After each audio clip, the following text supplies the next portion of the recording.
Welcome back to Pivot or Die, where we discuss brand pivot fails and successes. Today, we're going to dive into the Birkin, actually the Wirkin, the Walmart Birkin.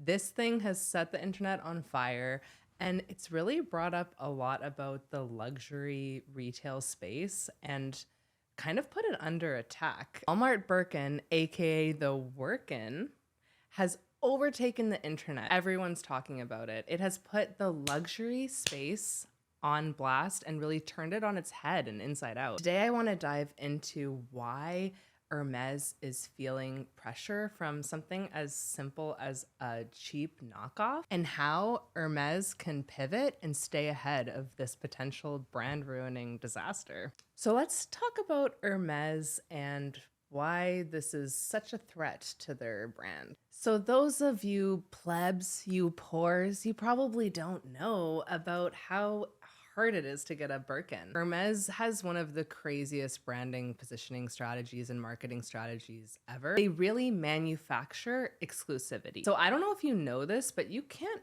walk into a store and buy a Birkin. That's not how it works. You can't go on the website, the Hermes website, and buy a Birkin. This is like above Louis Vuitton, right? Coat. Hermes is on another level. I don't know. I don't know how they even came up with this. In order to buy a Birkin, you have to buy many, many, many other Hermes products first, and then you are offered to buy a Birkin, making the Birkin highly sought after. So I quickly looked up how to get a Birkin, and there's only two ways to do it. So one is to make great friends with a shopping assistant in the store and, really tell them about your taste, what you want, buy tons of stuff. There's no actual number of value that you need to reach in order to be offered a Birkin. It's just sort of like when they feel like you're worthy of one, essentially. So people drop 80 grand sometimes just for a chance to purchase a Birkin that they don't even get to pick out. Like the assistant, the shopping assistant is the one who picks out, hey, here's 3 Birkins you can buy. It's a red one, it's a tangerine one, and a brown one. Which one do you want? And if you turn that down, you're never allowed to buy one again. So that's one route. Or you can buy it secondhand online and pay a huge premium, because honestly, these bags are going for something anywhere from 10 grand to 500,000. There's one, I think Kylie Jenner has a $500,000 Birkin. And so if you buy one secondhand, then there's always a little bit of a markup, because rather than spending 80 grand on all these different products, if you're buying a Birkin secondhand, they can mark it up 10 grand, 20 grand, and that's seen as a bargain in this crazy delusional world of Hermes. The Birkin bag was actually inspired by a woman named Jane Birkin, who is a famous actress, singer, and model.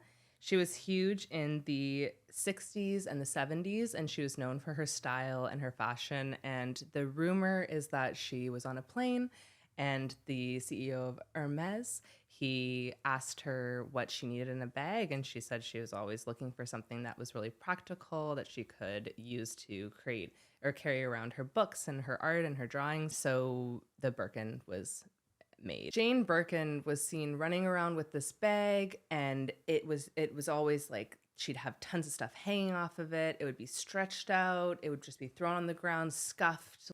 A real utility, practical, yet effortless, chic kind of vibe. And this is what made the Birkin so iconic today. This is one of the most iconic bags. This is one of the most coveted bags.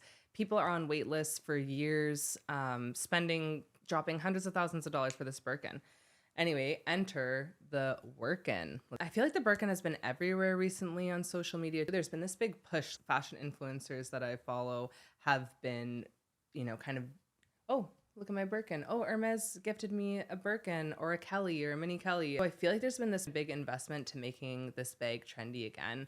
So naturally, if everyone wants it, and most of us, I don't know, are smart with our money, I guess, and don't want to spend, $300,000 on a bag. I mean, if you have $1 billion, sure, go for it. But if you're a regular person, it's kind of extreme.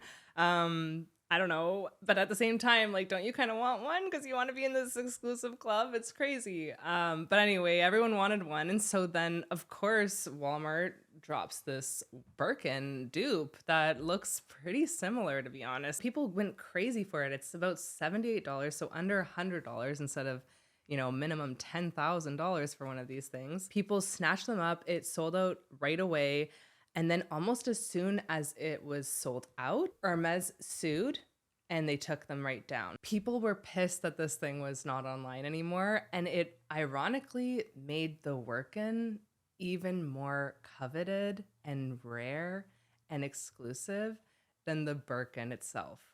So now people are scouring the internet for anybody who found one of these Wirkins because it's like a collectible piece of history. So Hermes's plan kind of backfired because now their competitor is more highly sought after than their own Birkin. There's way more Birkins in this world than there are Wirkins. The whole point of an Hermes bag is that it's high quality. Every piece is, produced with intention. It takes time. Whereas the Wirkin is this mass produced, much cheaper item, and it's actually more coveted. I think one of the big reasons that this has been such a popular story is because everybody's just kind of over the idea of an aspirational luxury lifestyle. I think before the pandemic, when the economy was awesome, everyone was seeing this as like, oh, I want that. I want that car. I want the Porsche. I want the Hermes bag. But now we're like, after the world's been on fire, well, LA anyway, and also, a pandemic, tons of people have lost their jobs and there's just been so many humbling moments in the last few years that I think the power of that image has dropped. Like, people are not even wanting to aspire to that anymore. Like, people value art, and the younger generation, it's known that they're valuing more experiences, building a family. There's all these trends online of people who are just like, what is real wealth? This is what I thought wealth was before. A Porsche, blah, blah, blah. And then now wealth is time with my family, flexibility, doing what I love, gardening, right? And so this aspirational image is under threat, and luxury brands aren't really keeping up. And I think that's really what the Walmart Birkin really, really, really pointed out. And think about all those people that worked their buns off to wait years and years for a Birkin. How do they feel? Like, they're obviously fuming at the thought that people are just as ecstatic to like walk around with a Walmart Birkin. And now, like, what if somebody thinks something is a Walmart Birkin, right? Like, they're not that easy to distinguish between, especially if someone's like a block ahead of you. Someone who owns a Birkin now is probably like, oh no, they might think it's a Birkin. And it's a status symbol at this point. So what does Hermes do? What would I personally recommend as a rebranding and pivot expert?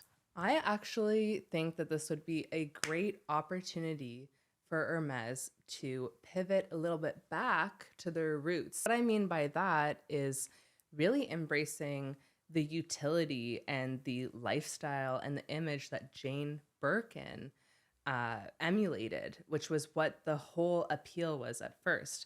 I feel like Hermes has kind of become this pretentious, stuffy, thing. Everybody who owns a Hermes bag is thinking, oh my God, I've put such a big investment in this and I'm going to be able to resell it later. They keep it perfect. They keep it closed.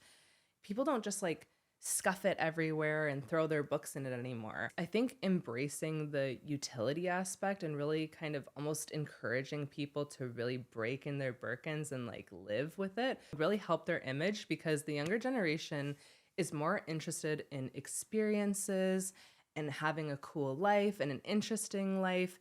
They're less motivated by, like, we're kind of over and not as delusional about the fact that like if you own a Birkin, that's not going to bring you happiness.